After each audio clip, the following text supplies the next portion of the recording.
All right, hello everyone. So it is June 27th.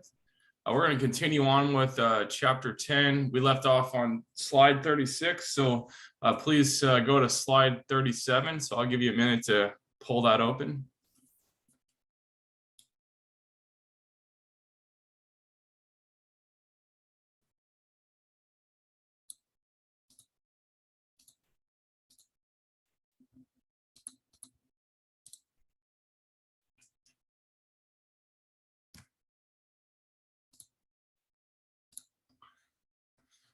So we talked about this bromination and chlorination, and bromination's more so bromination's more selective.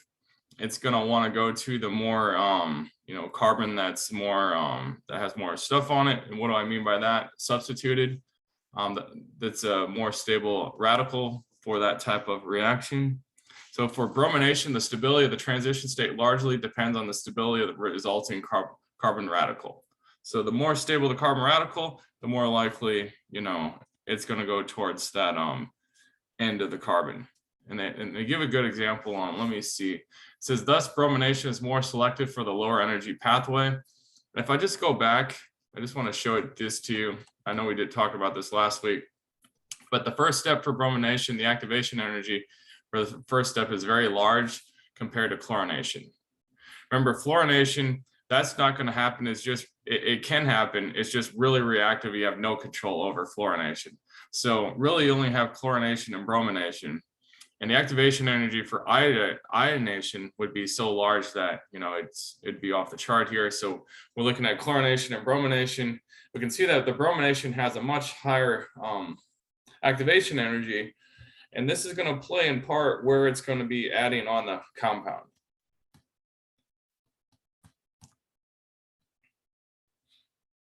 So it says hydrogen abstraction in the chlorination process, primary, secondary versus tertiary. You can see that tertiary radical for the bromination is much lower in energy. So it's going to be more selective. But here, this abstraction energy, if we look at here, there's not as big of a difference between a tertiary, secondary, primary. But if we look on the bromination, there is a larger difference between the primary, secondary, tertiary. And that's really what you should be getting out of this slide right here, this energy difference. So I just want to make this announcement, we are going to probably get into chapter 10 homework today. I think I have it due tomorrow. So I did post chapter 11 PowerPoint notes today. There will be no homework over that. There will be homework in that when we get to Organic 2, next week. It's hard to believe that we'll be in Organic 2 next week, but that's where we stand. So we're just going to continue off where we left on. We're going to continue on where we left off for Organic 2. So I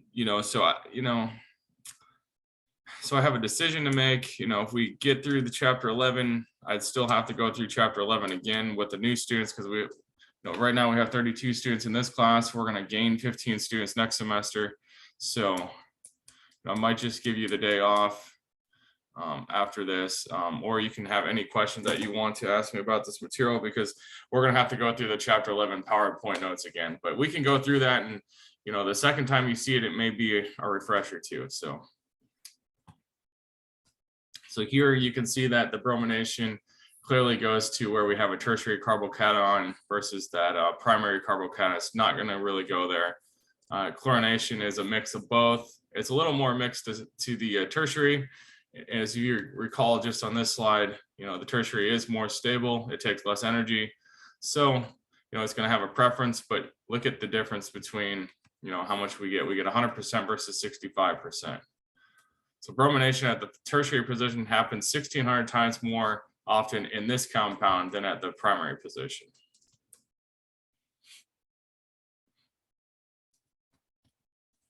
It says fluorination is the fastest process and is thus the least selective. It's just going to select, primary, most of the time.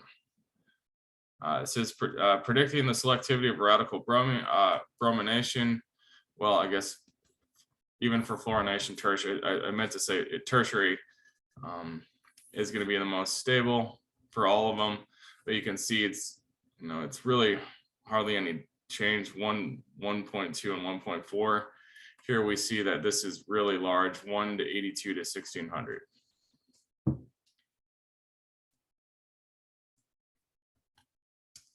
Halogenation of butane or more complex alkanes form a new chiral center. So we have a new chiral center right here. So 2-chloryl butane will form our racemic mixture. That means we're going to have R and we're going to have S.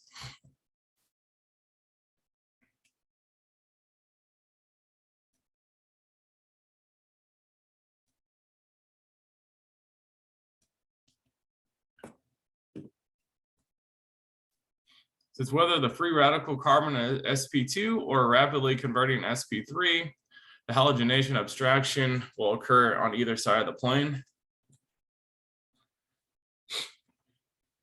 So, you know, what they're saying is it's going to occur on either side of the plane. So you can either have this up or down.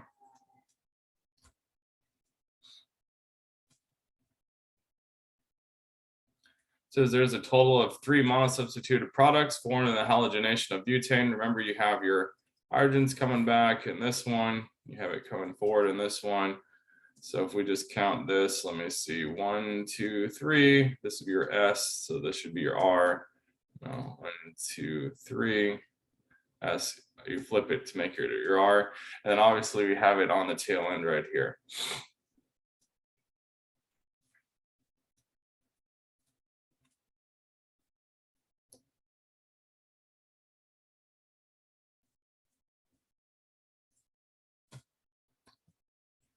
So in the halogenation of S3-methylhexane, the chiral center is the most reactive carbon in the molecule.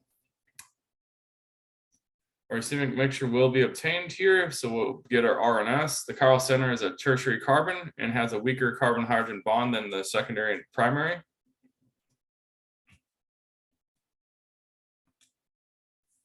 It says recall the weakest carbon-hydrogen bond, the lowest bond dissociation energy, BDE, that's bond dissociation energy, will undergo radical hydrogen abstraction faster than the others.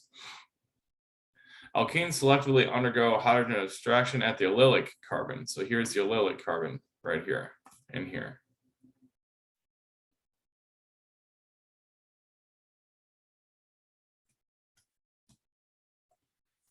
So let's see hydrogen abstraction of allylic. Hydrogen results in a resonance stabilized allylic radical.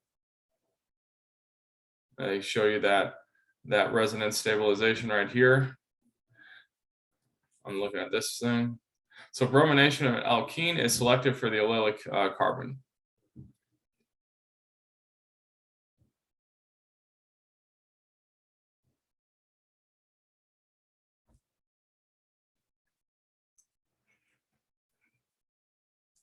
But it says addition of bromine to the alkene is a competing reaction. So we have more than one thing going on.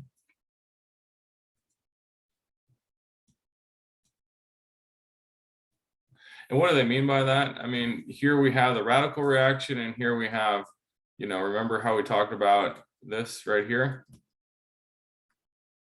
That's what they mean by competing reaction. You have the radical reaction going on, plus you have the reaction that we talked about here. It says to avoid competing alkene addition, NBS or N-bromosuccinimide is used as a source of bromine radicals. So I'm just going to call it NBS. And that's because it's bulkier. So using NBS keeps the concentration of HBr and Br2 so low, competing addition reactions to the alkene are minimized. So we're not seeing those addition reactions. You know, this was the addition reaction we talked about earlier. We're just going to see the radical reaction with NBS.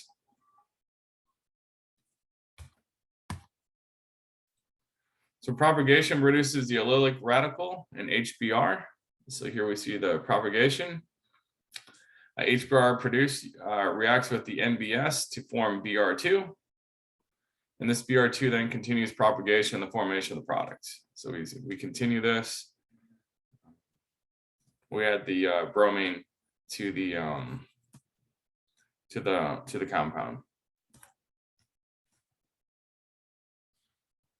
Here we're selectively putting it right here. It says with asymmetric, I shouldn't say that because we see it right here too. With asymmetric alkenes, a mixture of isomeric products is often obtained.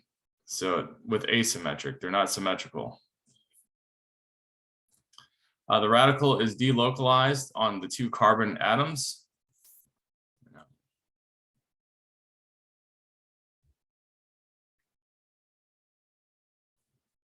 I'm going to get rid of that right there. So the radical is delocalized on the 2 carbon atoms, and so halogenation occurs at either site.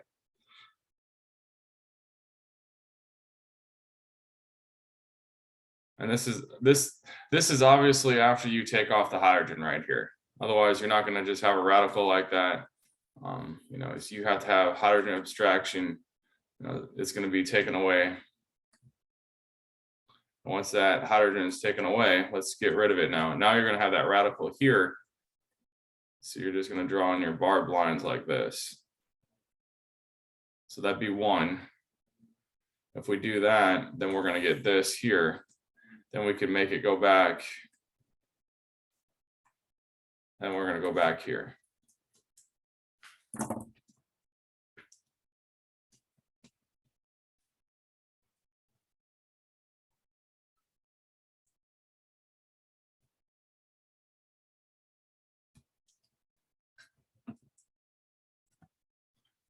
So ozone is both created and destroyed in the upper atmosphere. No net reaction has had an overall, but UV radiation is converted to heat. So, you know, they make these products called ozonators, and they make it because ozone generates radicals, and those radicals can then go, you know, go after some organic compounds in your house, and they take away that smell. So people will buy these ozonators because of this. So, you know, the ozone is broken down by, you know, light from the sun.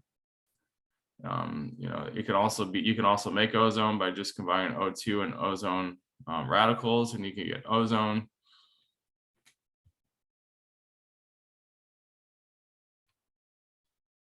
It says heat is more disorder from a form of energy compared to light. The process is spontaneous because entropy is increased. So if we have ozone, it's spontaneous because, you know, you have 2 compounds versus 1 over here. That's what they mean by that, entropically. So the ozone depletion is a serious health and environmental problem. Without ozone, harmful UV radiation penetrates the atmosphere. Chlorofluorocarbons are believed to be the culprit. You can see how these could generate some radicals.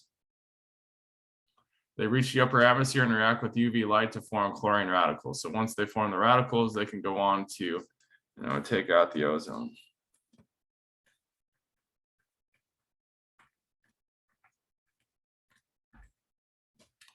Remember, ozone is in resonance though with itself.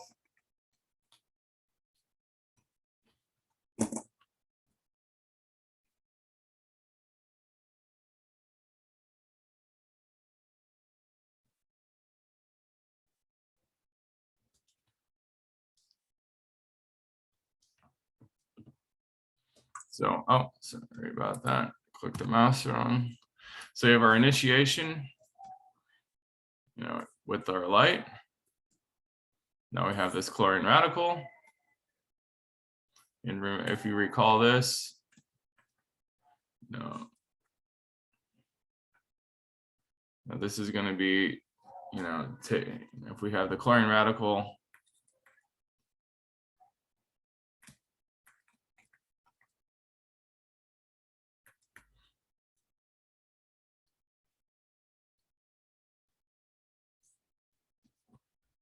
something like this, we'll get our O2.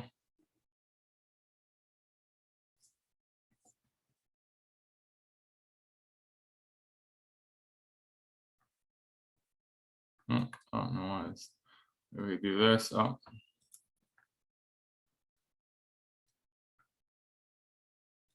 I'm gonna have to draw these a little smaller because I'm not, there we go.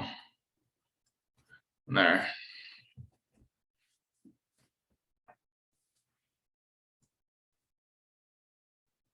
These chlorine radicals are formed during propagation and continue the destruction of ozone molecules. So we keep on forming it, you know, it seems like that would be a catalyst, you know, we're just gonna bring it back up and do the reaction again and again and again. So CFCs have been replaced with hydrofluoroalkanes. They are sometimes called hydrofluorocarbons. They're not as harmful as CFCs because they don't produce chlorine radicals, but they still act as greenhouse gases.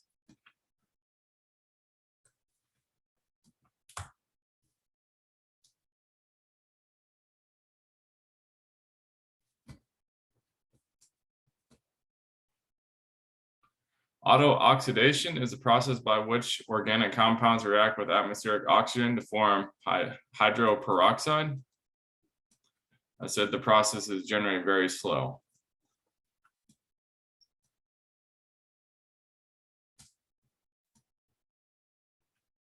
So we have initiation. The initiation step is actually a propagation based on our earlier definition. So we have an initiation, then we have a coupling. So this carbon radical couples with the molecular oxygen.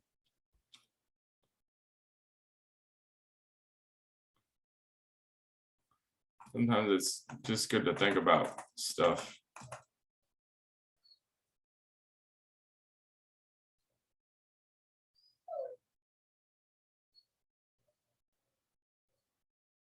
Hold on one second, I'll be right back.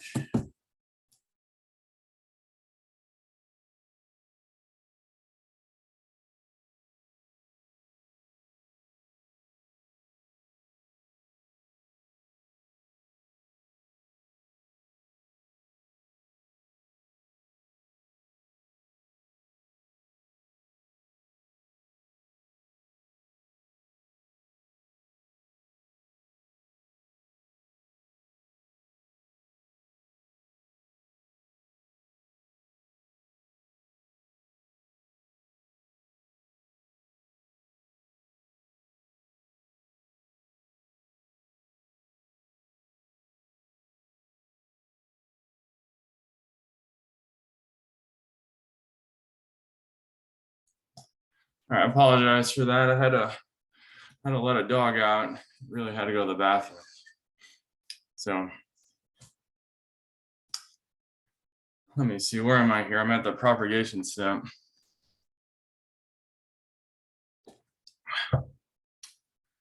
Actually, let me see. I should have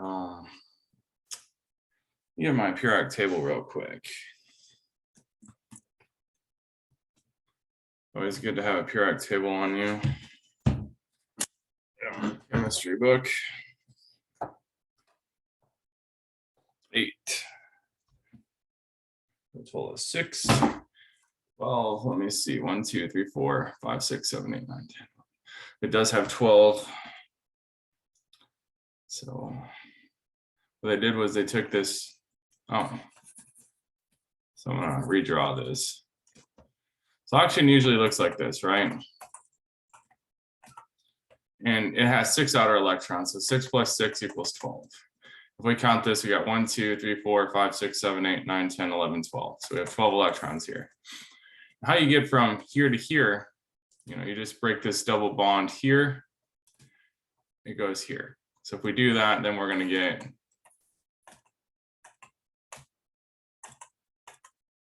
that right there.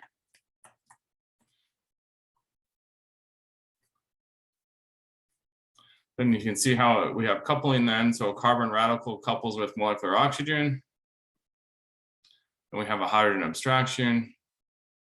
So you know, now we have our so it gives the product and regenerates a carbon radical. So we have this peroxide type looking thing, and we have termination.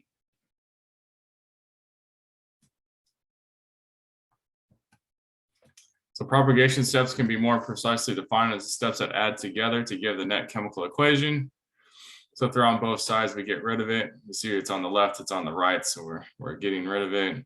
We basically just have this going on then. So initiation and termination steps are those that are not part of the net chemical equation.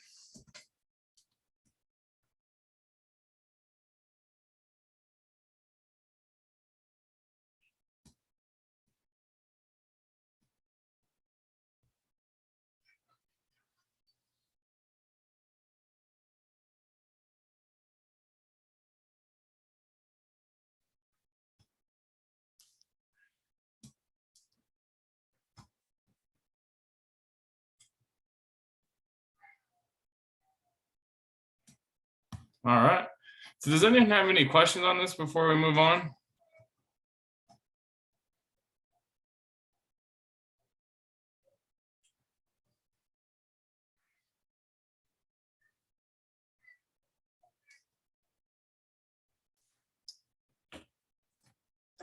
So ethers are particularly susceptible to auto-oxidation. So they can form these hydroperoxides right here. These are really unstable. So hydroperoxides can be explosive. And so ether supplies cannot be stored for long periods of time. Storing sensitive compounds in dark containers prevents light from accelerating. So that's why you'll see organic compounds in dark amber containers. You know, they're stored in dark amber containers. Actually, I actually made a material that could tell whether you had peroxides in your container developing.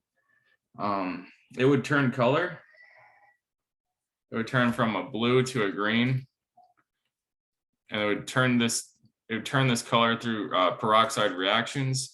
And I don't want to get into it because it's beyond the scope of this class. But anyways, you could put these in those amber vials and they could prevent this reaction from happening.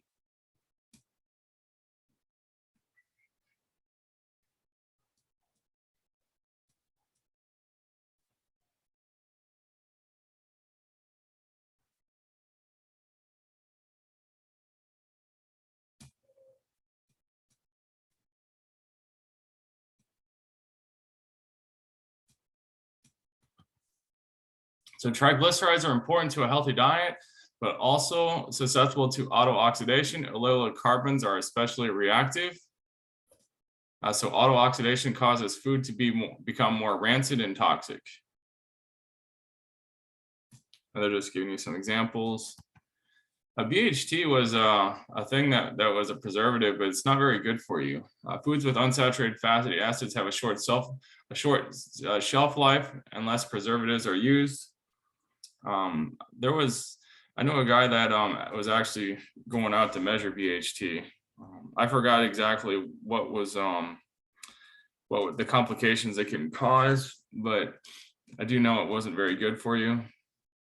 Let me see real quick.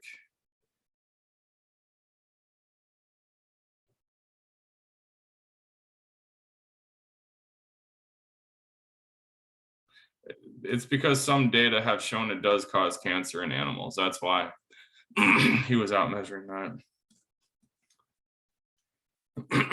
One molecule BHT can prevent thousands of but that's why they added this, because it can prevent thousands of auto-oxidation reactions. So inhibitors like BHT are often called antioxidants.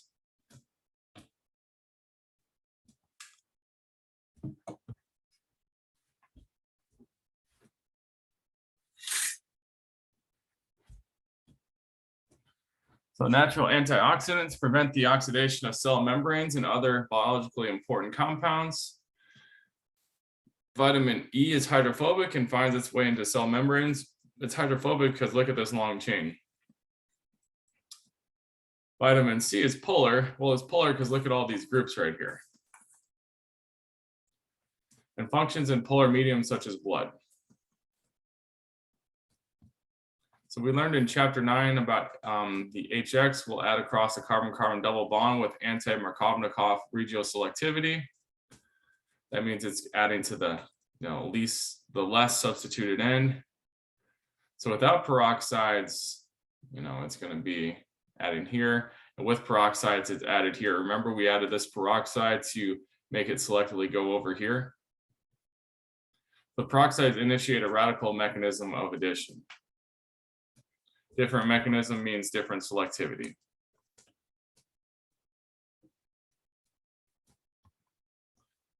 So the reaction is initiated by thermal homolysis. Remember, this means just one electron moving.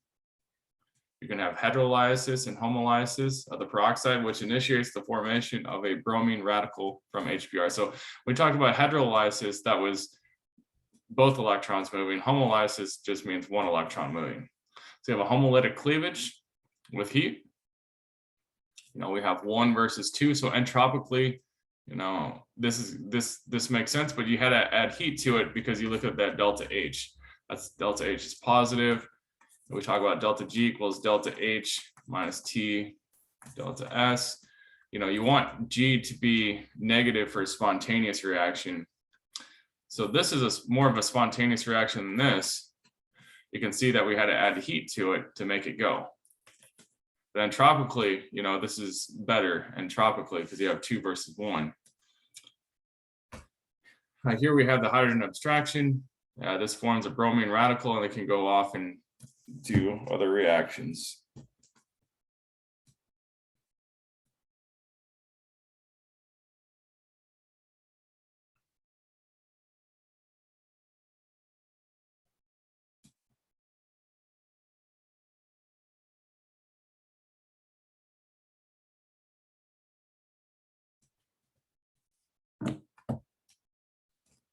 So the bromine radical then in theory could add to either side of the alkene. You know, it could either go here or here in theory, but the tertiary radical is more stable and is favored. So, but it will add to the side that generates a more stable carbon radical, as that will be a lower energy intermediate. And we talked about that already. You know, if this is the tertiary versus the secondary, you know, this energy difference will be more.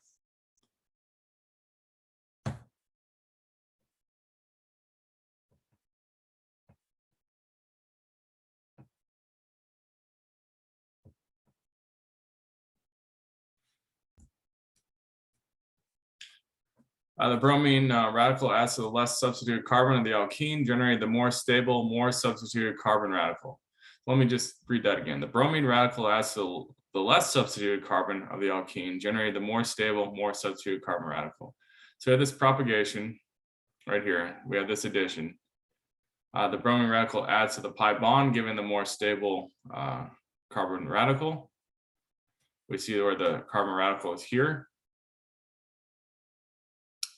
Then we have hydrogen abstraction. It gives the product and regenerates a bromine radical. So the carbon radical then abstracts hydrogen to form the product and propagate the radical chain. I'm going to leave it right here because some of you may be taking notes on this one.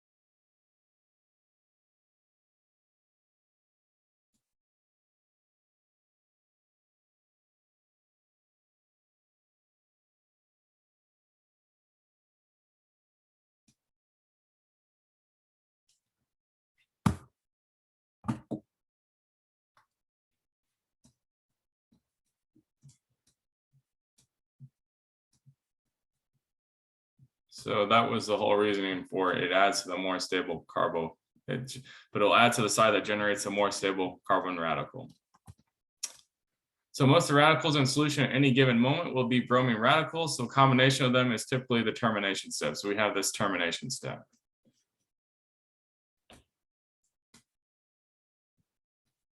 So anti-Markovnikov radical addition of HBr is generally spontaneous. The product is favored.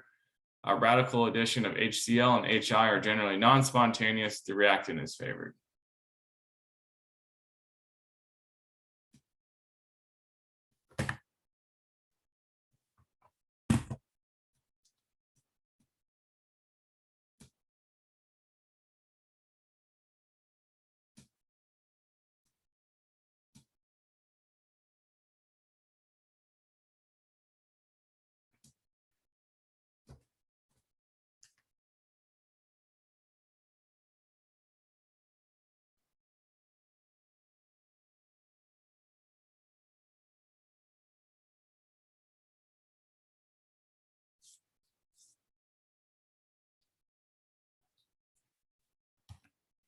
So consider the halogen radical adding to the alkene. First, we have the propagation step. So the iodide radical is so much more stable than a carbon radical that its addition to an alkene is not thermodynamically favored. That's why you see these positive signs right here for iodine. HBr, it's flipped. You can see that, just what we talked about before. Radical addition is generally spontaneous, product is favored. So we have product is favored here, and then we have the reactant is favored on this one. Let's see. So reactant is favored, that's right.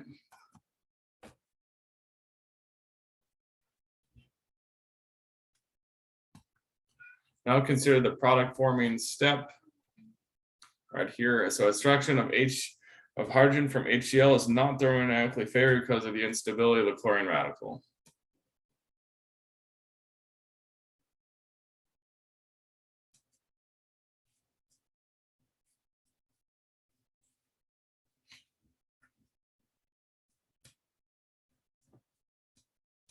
So the reason why this is both positive here, because you may wonder, because you're seeing on this slide, we're seeing the enthalpy term is switched. And here it's both negative. Well, this is considered the halogen radical adding to the alkene. That's what we're doing here. And now this is the product forming step. So there's two steps that we're considering. So there's two delta G that we have to be considerate about.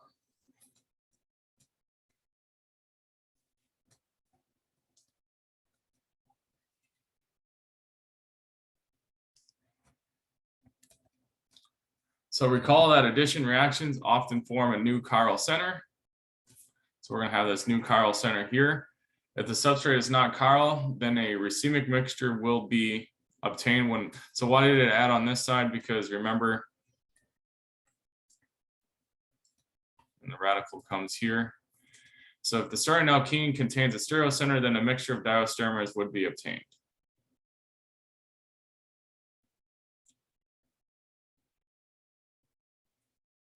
I'm just gonna let you write all that down.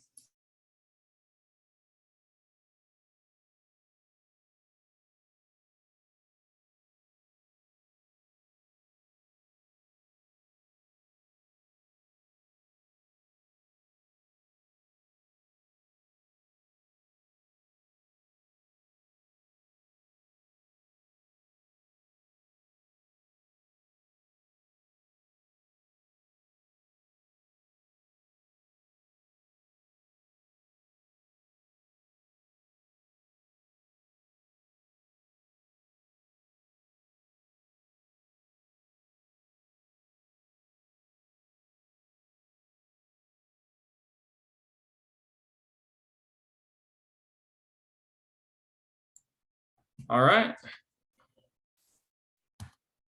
So free radical conditions are also frequently used to form polymers. We're looking at polymerization. Recall that a polymerization process joins together many small units called monomers. So we have these monomers right here, this ethylene, and they're going to be joined together to form polymers. So many monomers make a polymer. So we have a homolytic cleavage right here with heat. So radical polymerization generally proceed through a radical chain mechanism. Then we have this addition.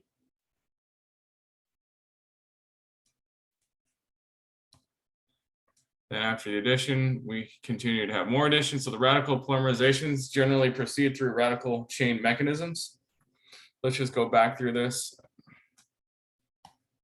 So we have our initiation, we have our homolytic cleavage. This is some type of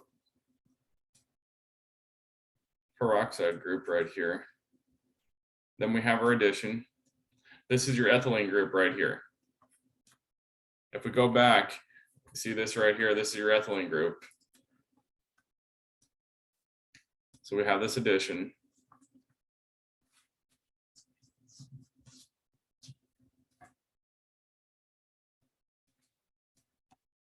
And now we're just going to keep on adding another addition. So now I have 1, 2, 3, 4, 1, 2, 3, 4, and this would be 5, 6, So 1, 2, 3, 4, 5, 6, 7, 8. You know, does it show that? 2, 3, 4, 5, 6, 7, 8. Yes, it does. You can keep on seeing how we keep on generating longer and longer chains, and it keeps on going.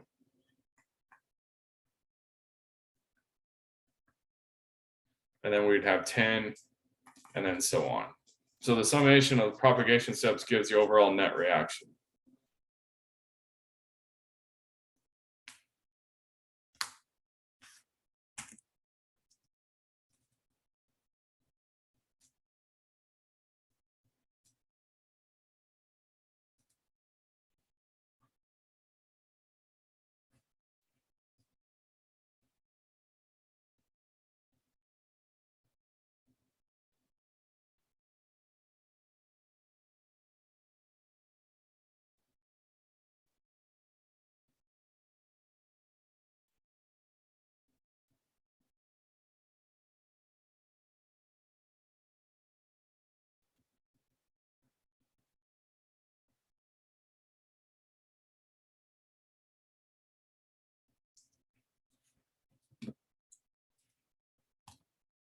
So radical polymerizations generally proceed through a radical chain mechanism.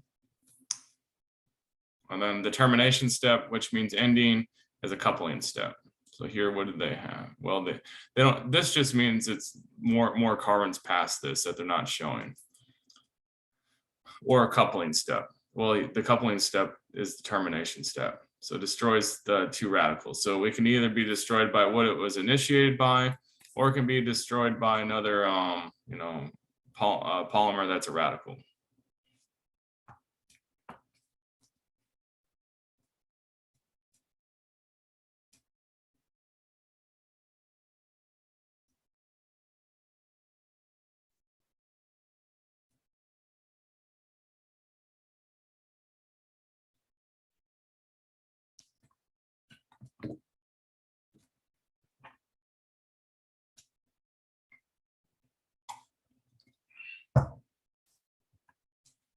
Chain branching is inevitable in this process and occurs by the following mechanism.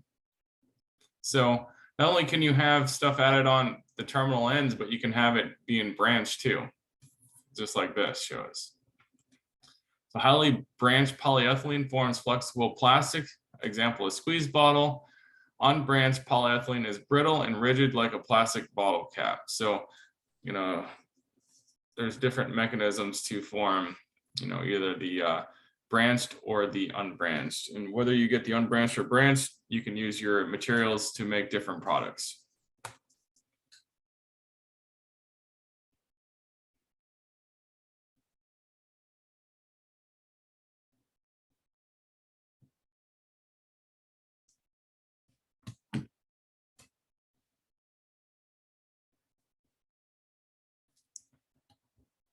So polymers with varying properties are obtained by polymerizing substituted ethylene derivatives.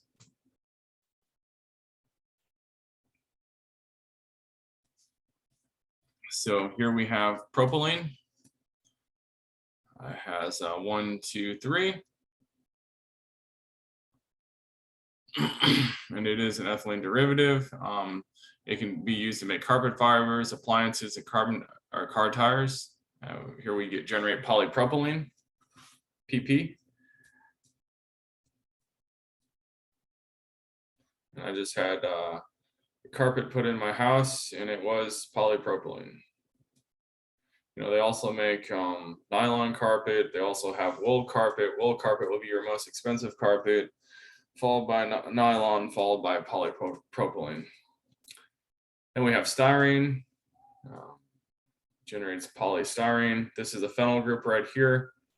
It can be used to make televisions, radios, and styrofoam. Recall that that phenyl group is this right here.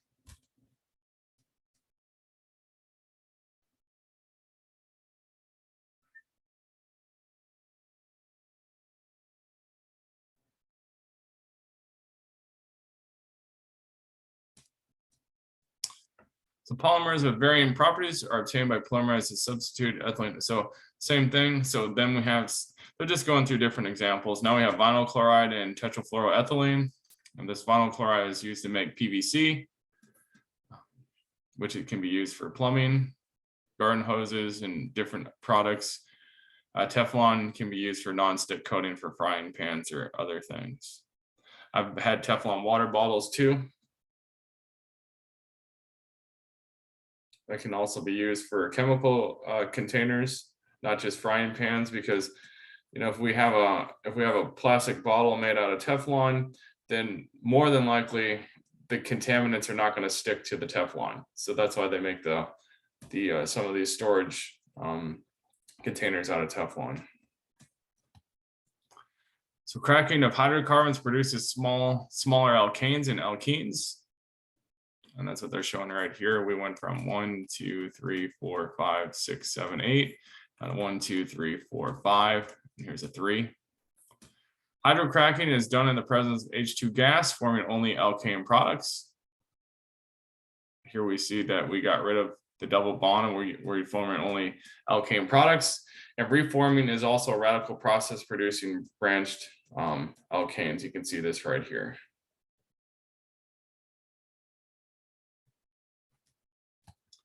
So chlorination, so there's synthetic utility of halogenation, chlorine versus bromine. Chlorination to synthesize alkyl chlorides, you can see that right here, is only useful when there's only one possible product. Bromination is slower and more selective. It's going to add right here. And can be performed when several monohalogenation products are possible.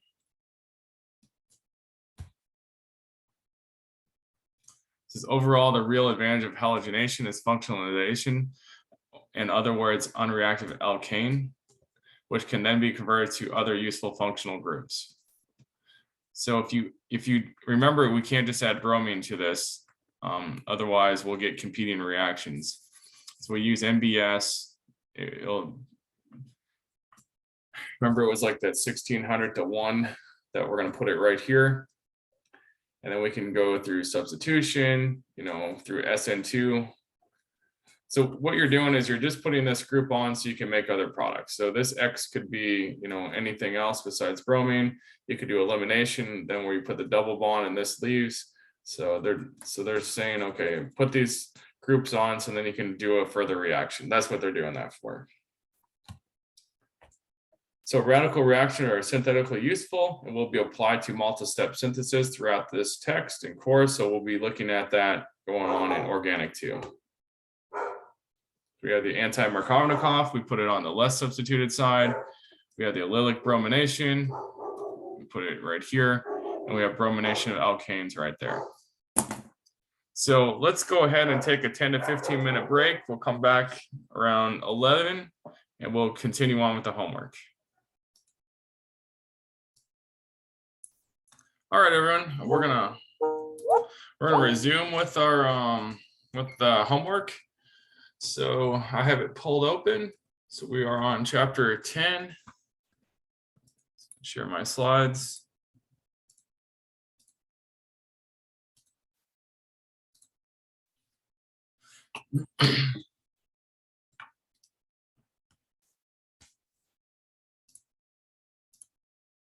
So question 1. It says we have to just fill in the blank. So the type of cleavage, if it's just any bond like this and you have one, that's going to be your homolytic cleavage. So we're going to put that. This type of reaction is concerted. The chloral product is a radical, and the next ones are both radicals. So that's what you should have for question 1, because the chlorine and the methyl group, the carbon CH3 is a radical. Oh, so there's a part B too. So this is part A. So part B, that's a hydrolytic cleavage with stepwise. We form a carbocation. And it's an inorganic ion.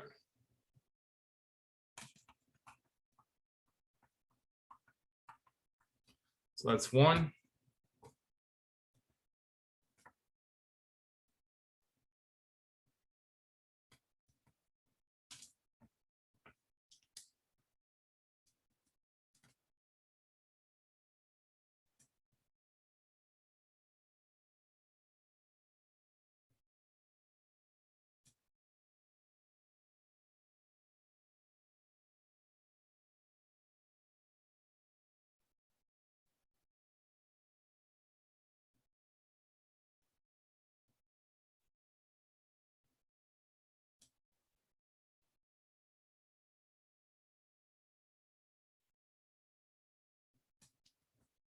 All right, so let's go to question 2.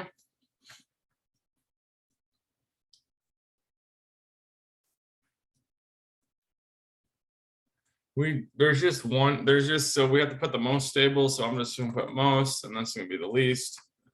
I mean, let's, the one where the radical is here is the most stable. The one with the radical here, that's the least stable. So that's what your answer choices will be. That's 2.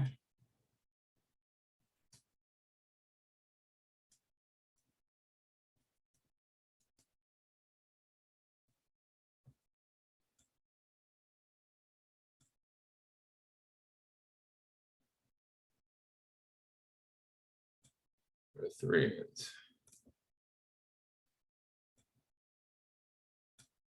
I think I might have to delete. 3 is not loading up for me for some reason.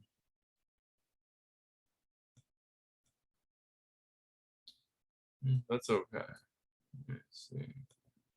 We're just gonna remove question 3. Now we have a new question 3.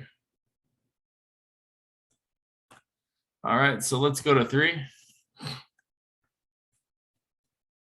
It says draw curved arrows. One is going to go this way, the other one's going to go this way.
Oh, for some reason my computer froze up, so just give me a second.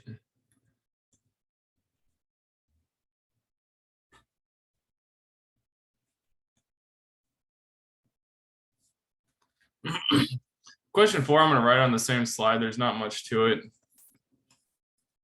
They just want you to put, they have this fish hook thing go here and here. So that means we're going to break the bond. So the products, we're just going to have this. You just have to do it twice. It doesn't matter where you really put the radical.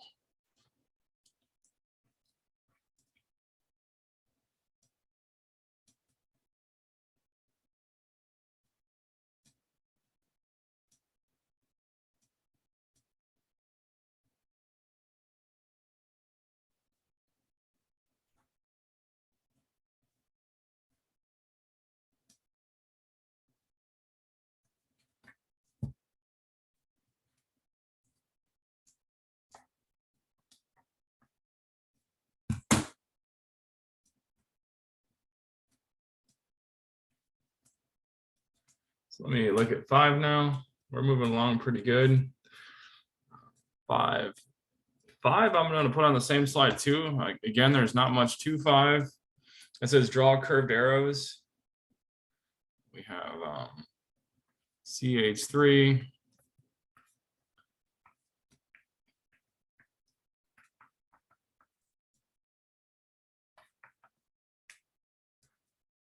It says methyl radicals from 2-methylpropane. So we have 2-methylpropane here. We're going to put 1 here and then 1 here. And then obviously, you know, we'd form the products over there. You don't have to draw the products, just the curved arrows.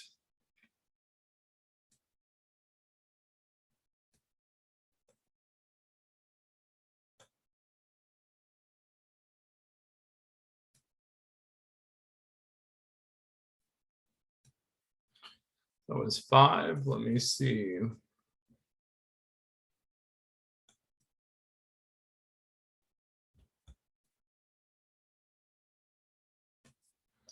So 6. 6 is pretty easy too. You know, you have this long chain carbon here. Let me see. 1, 2, 3, 4, 1, 2, 5. 1, 2, 3, 4, 5. And then bromine. Then you have a radical here. All it's going to do is combine with another bromine. And we get this. So this will be your answer. So 1, 2, 4, 5.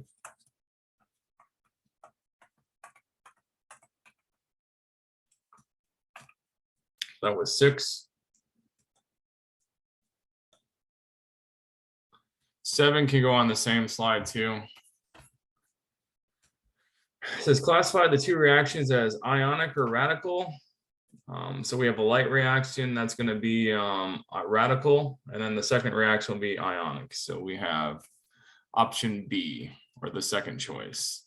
So we have a radical, and then followed by ionic. The second reaction is ionic. The first reaction was a radical. So that was 7.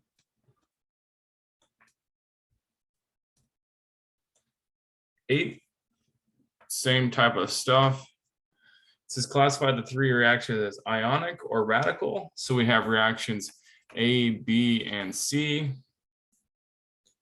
So reaction A is a radical reaction. Reaction B, that's ionic.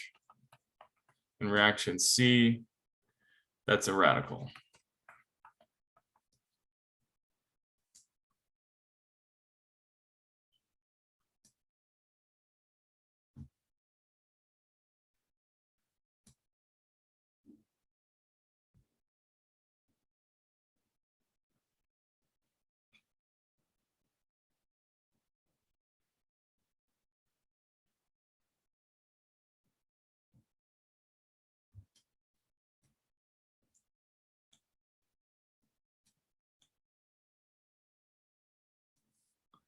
I'm even going to put 9 on the same slide. I mean,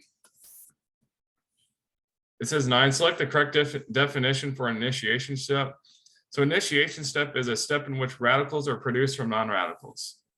So radicals are produced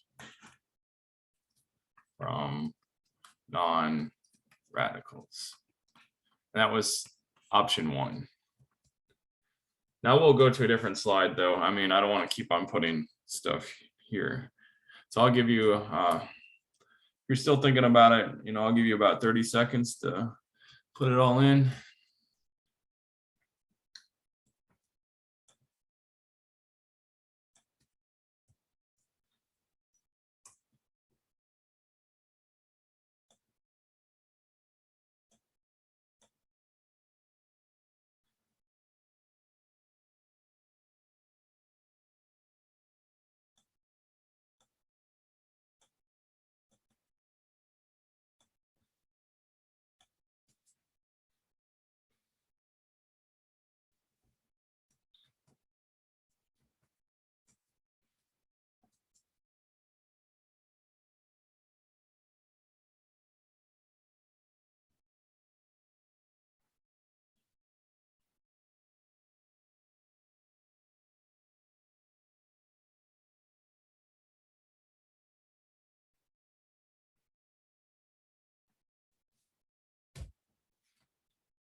All right, let's go to 10.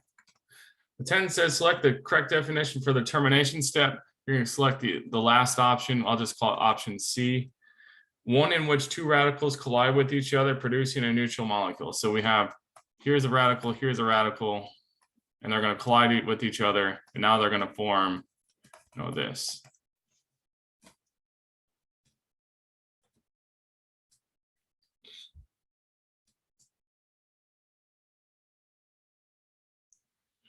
The next question is kind of interesting. This will be question 11. So the initiation step, that's where we're going to form the radicals, right? So, it says initiation. I'm going to just abbreviate that. Propagation, another abbreviation, and termination, abbreviation again. I'm not going to write all the reactions, but I'm going to kind of walk you through it. So the initiation, you're going to see, H nu. It's going to be the only one that's going to have a light mechanism on it. The termination step, so the propagation steps, and there's 3 propagation steps and there's 3 termination steps here. The one termination step is really easy. You just see a chlorine added to another chlorine, right? So all the termination steps, we're getting rid of the radicals, So find the ones that you get rid of the radicals. And these ones, we're generating radicals. So you're going to get something like, you have something that's going to react, and it's chlorine in this case. It's going to be a radical, and it's going to abstract a hydrogen. And we're going to form some type of radical. I'm going to have it look like that.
All right, so we'll go on to question 11. No, we just did 11, 12, I meant. So draw the major monobromination product when the alkane shown is subject to radical bromination at 25 degrees C.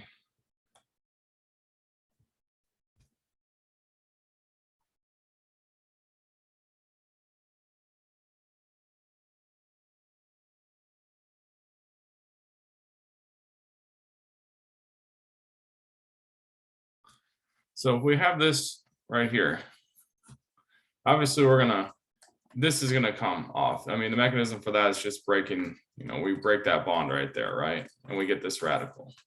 So we get that radical, there's hydrogens here, or have a hydrogen abstraction, and that leaves the radical there. So then that radical will add to a bromine, and what we'll be left with is this.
All right, so we just did 12.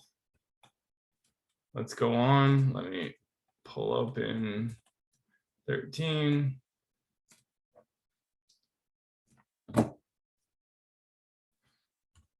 We can probably do it on the same slide. It's kind of the same thing. Oh, that looks like a B. There's 13. What we're going to do is same thing. We're going to have that hydrogen here. It's going to leave. Then we're going to have a radical here, and we're going to add to that position right here. So this is your first step. This will be your second step. And when you do that, you're going to get that bromine added right there. So just take your time with this. It should be, you should be understanding it more, hopefully, as we do more and more problems.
And so I'm trying to get 14 to load. I don't know what's going on with it.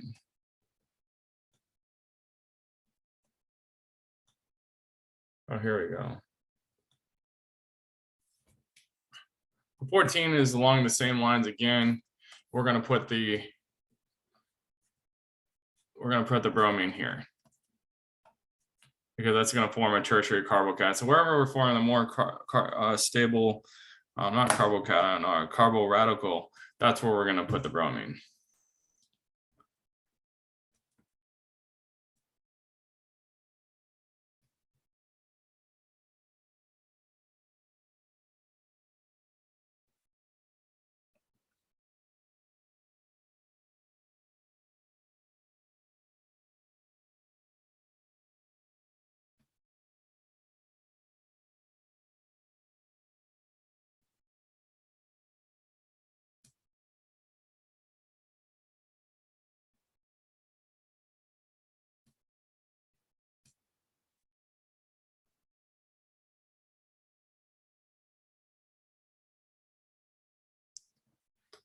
So we just did that one. Let's go to 15.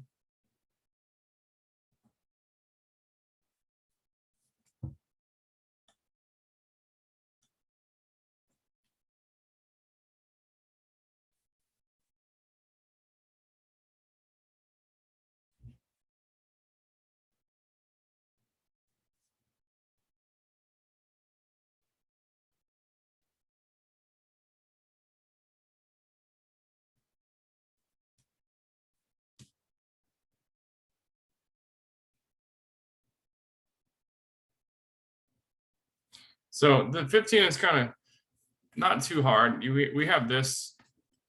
There's no hydrogens here, right? There's no hydrogens there, so we can't look at that. We have hydrogens here. So the only hydrogen that we can abstract is these terminal ones. And these are all equivalent. So I'll just call them all X, right? They're all X, they're all the same. So here the bromine will take this, there'll be a radical, and that can now react with a bromine radical.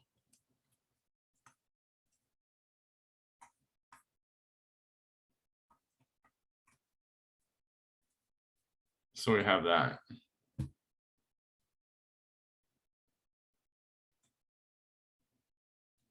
So that was 15.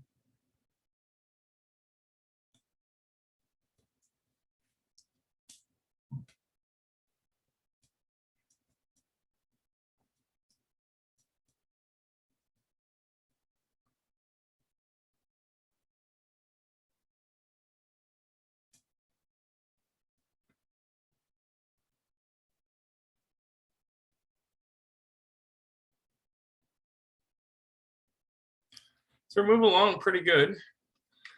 16 says monochlorination of propane yields 2 constitutional isomers and dechlorination yields 4. So let me read that again. Monochlorination of propane yields 2 constitutional isomers and dichlorination yields 4. Trichlorination yields 5. Draw all 5 trichloropropane isomers.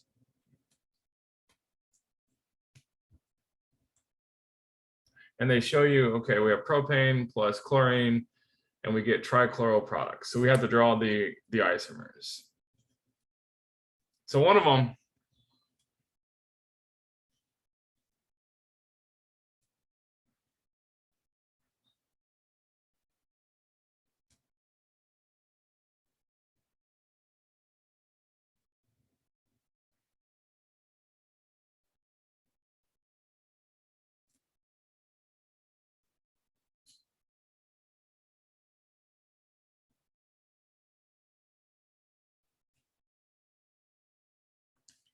so one of them is really easy.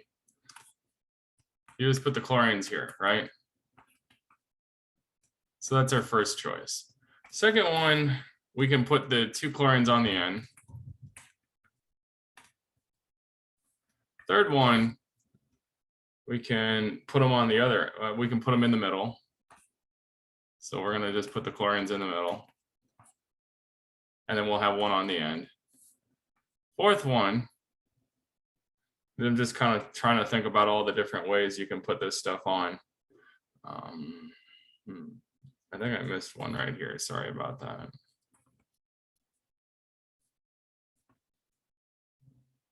It's kind of like it's like a puzzle, to be honest with you. We know we have carbons. If I put them here, and then I'll have to put one over here. And this is different than 2. So 2 and 4 are different by just the chlorine placement.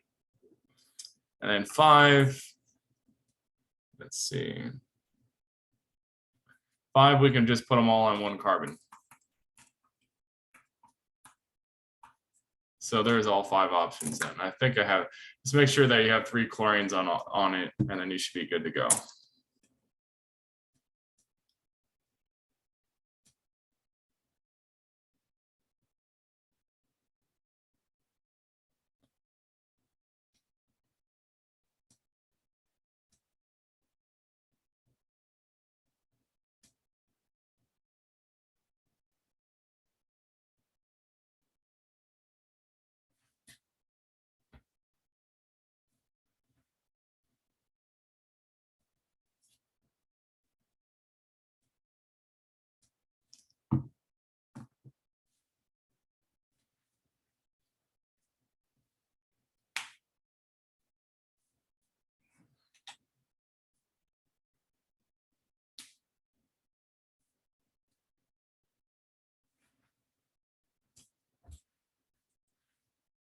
Okay, so 16 wasn't too bad.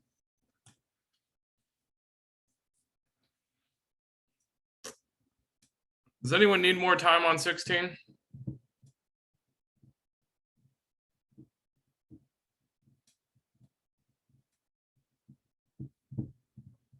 Okay, so we'll go to 17 then. 17 says, which procedures promote monochlorination? So they give you a bunch of different options. 1, 2, 3, 4, 5. Let me 1, 2, 3, 6 options. So the options you're going to select are options 2 and options 4. So you're going to select the one that says start the reaction with an excess of methane and only a small amount of chlorine. Because we're thinking about how can we limit a radical reaction. And then you're going to select option 4, which says when the reaction is over, there will be a small amount of chloromethane and a large excess of methane. These can easily be separated due to their difference in boiling points. So we have a difference in boiling points. And option 2 says start the reaction with an excess of methane. So you're going to have more methane, less chlorine. And we have a difference in, I'm going to call it a change in boiling points.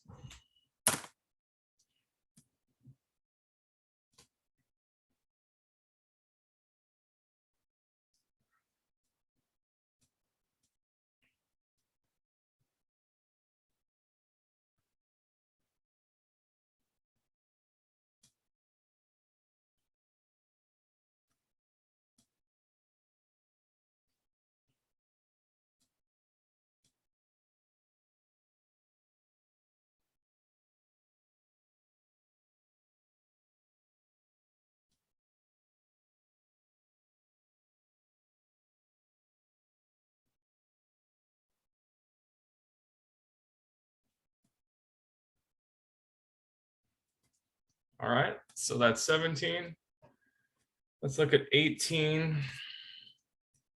18, we need to get our calculators out. So why don't we go ahead and do that?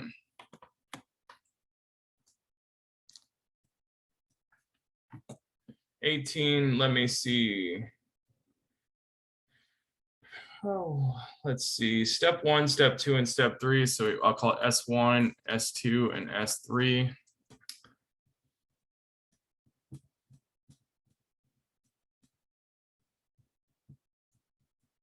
What are we doing here? We're forming a HCl bond and we're breaking. So we're going to take, I got my calculator out now. It's a little early in the morning for me. 413,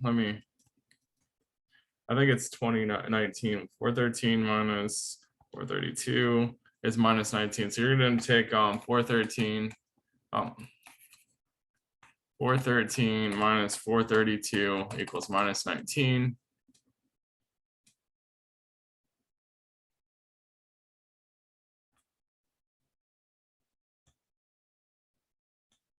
And that's because you do bonds broken minus bonds formed. So what do we have next for our broken bond? We have chlorine, which is 243. I should write that.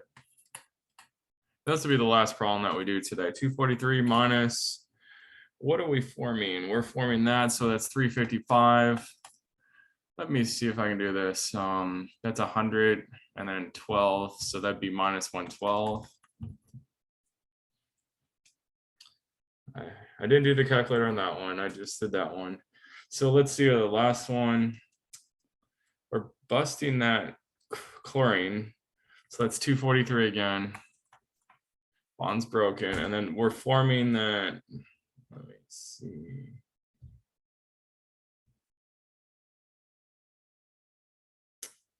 Let's see.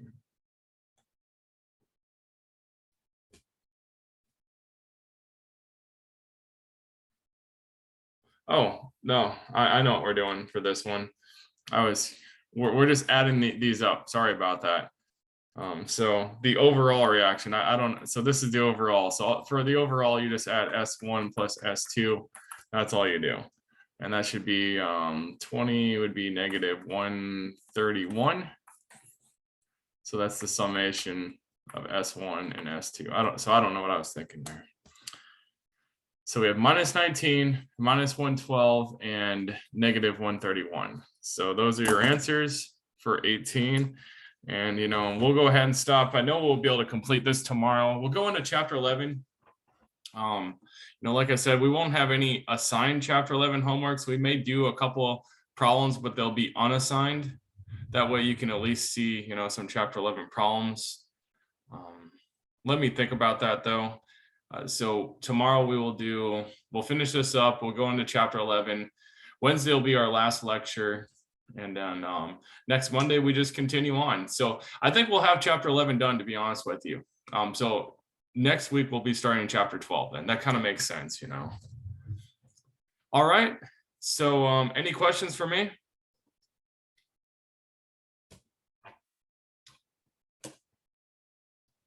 See, no questions, you're free to go.